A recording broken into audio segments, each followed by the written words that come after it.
तूफानी बरसात में रामलाल जो एक किसान था, शहर से अपने घर की ओर आ रहा था। तूफान और बारिश दोनों ही उसे आगे जाने से रोक रहे थे। हे राम, आज तो हड्डियां तक कांप गईं। ये तूफानी बरसात और ठंडी हवा, लगता है ठंड का मौसम जल्दी ही शुरू हो जाएगा। अभी तक घर भी नहीं पहुंचा। थोड़ा दूर चलते चलते रामलाल को दूर एक रोशनी दिखाई देती है। वह धीरे धीरे उस घर की ओर बढ़ता है। रामलाल, कोई है घर में? कोई है?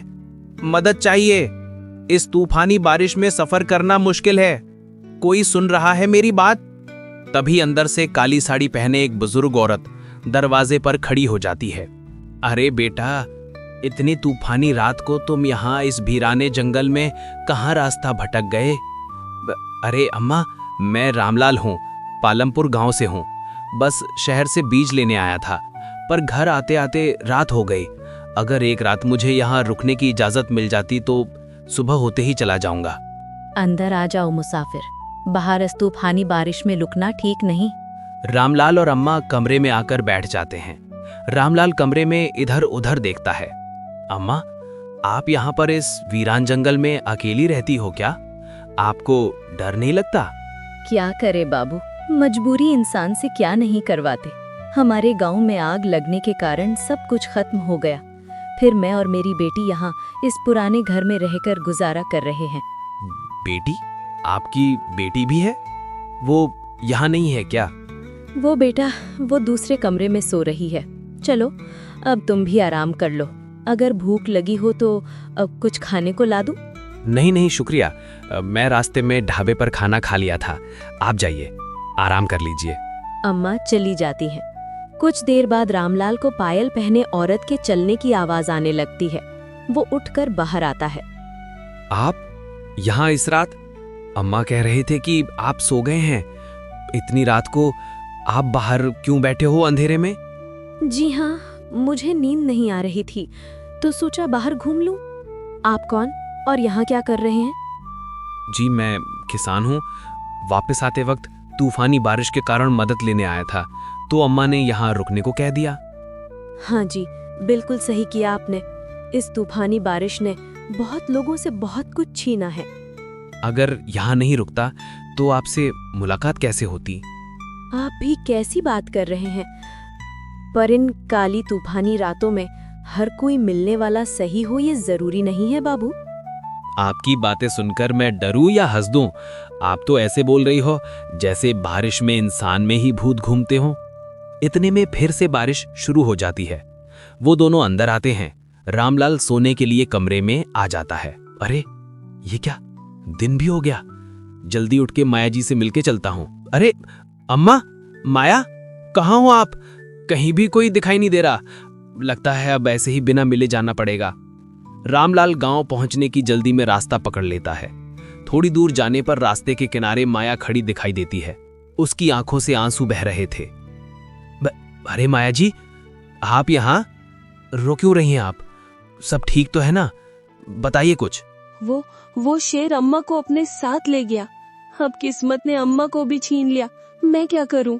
नहीं माया जी, खुद को अकेला मत समझिए। अब आपको अकेला नहीं छोड़ूंगा। आइए मेरी बैलगाड़ी में बैठिए। आज से आप मेरी जिम्मेदारी हैं। अगर आपको मंजूर हो तो मेरे साथ चलिए। क्या सच में आप मुझे अपने साथ ले जाएंगे? मैं चलूंगी आपके साथ, मगर सोच लीजिए एक बार, चली गई तो फिर कभी लौटकर नहीं जाऊंगी। रामलाल और माया गांव की चौपाल पर पहुंचते हैं, जहां सरपंच जी खड़े थे। अरे रामलाल, तू 2 दिन कहाँ लगा कर आया रे? और ये लड़की कौन है तेरे साथ? अरे सरपंच जी, ये माया जी हैं, मेरी दोस्त। ये अब इस गांव में रहने आई हैं। अच्छा माया जी, हमारे गांव में आपका स्वागत है। पर ये तूफानी बारिश का क्या किस्सा है? ऐसी बारिश में सच में क्या होता है? का माया, तुम्हें नहीं पता? बुरी शक्तियाँ इस समय बहुत सक्रिय हो जाती हैं। इन तूफानी बरसातों में हमेशा घर के अंदर रहना चाहिए। बारिश शुरू होते ही सभी अपने अपने घरों की तरफ चलते हैं। रामलाल अपने घर पहुंचता है। बिटवा, तू तो कल आने वाला था, और ये लड़की कौन है तेरे साथ? माँ, ये मेरी दोस्त माया है। इसके घर में कोई नहीं बचा। ये अकेली पड़ गई थी, इसीलिए मैं इसे अपने साथ ले आया। अच्छा बिटवा, ये तो बहुत बुरा हुआ इस लड़की के साथ। पर मुझे बहुत अजीब लग रहा है। मुझे अच्छा लगा कि आपने मुझे यहाँ रहने दिया। माया, अब आराम कर लो। अगर किसी भी चीज की जरूरत पड़े तो आवाज दे देना। रात गहरी हो जाती है। रामलाल को फिर से पायल की आवाज आने लगती है। वो बाहर आता है और देखता है कि माया बारिश में भीगकर कहीं से आ रही थी। माया जी, आप रात के इस पहर कहाँ से आ रही हैं? सब ठीक है, बस नींद नहीं आ रही थी। दरवाजा खुला था, उसकी कुंडी लगाकर ही वापस आई हूँ। अगले ही दिन सुबह गांव में हलचल मच गई। तालाब के किनारे रमेश मरा पड़ा था। उसका चेहरा पूरी तरह सफेद पड़ चुका था। अरे भगवान, रमेश को क्या हुआ? जल्दी मदद बुलानी चाहिए। अब मदद बुलाने का कोई फायदा नहीं रामलाल। रमेश मर गया है, जैसे किसी ने अंदर से सारी ताकत ही चूस ली हो। सुनने में आया था कि उस रात पिशाचनी आई थी। इसे देखकर मुझे वही चीज महसूस हो रही है। अरे काका, चिंता मत कीजिए, ऐसा कुछ भी नहीं हुआ है। रामू, तुम कल ही तो अपनी नई दोस्त को लेकर आए थे। जरा ये तो बताओ, वो असल में है कौन? तूफानी बारिश में जो साथ मिलता है वो हर बार भला नहीं होता। काका, मुझे ऐसा नहीं लगता कि माया वैसी है जैसी आप सोच रहे हैं। फिर भी अगर आपको शक है तो मैं आज उससे बात कर लूंगा। रामलाल घर पहुंचता है और उसकी माँ उसे माया का पीछा करने को कहती है। रात को रामलाल छिपकर माया का पीछा करता है। दोनों खेतों के पास पहुंचते हैं। माया अचानक एक किसान की तरफ बढ़ी और एक झटके में उस पर हमला कर दिया। रामलाल के होश उड़ गए। माया का चेहरा अब इंसानी नहीं लग रहा था और आंखें लाल हो गई थी। वो बिना आवाज किए वहां से भाग गया। रामलाल अगले दिन काका और सरपंच को सारी बात बताता है। वे योजना बनाते हैं और रामलाल रात को काली माता के मंदिर जाता है। हे काली माँ, हमारी रक्षा कीजिए। गांव में 2 लोग पिशाचिनी की वजह से जीवन खो बैठे हैं। इस विपदा से हमें बचाइए। रामू, तेरी भक्ति ने मुझे प्रसन्न किया है। मैं तुझे वो वरदान देती हूँ। इस मंत्र का जाप करना। ओम क्रीम कालिकाय नमः रक्षस्व माम सर्वदा। ये तेरा कवच बनेगा।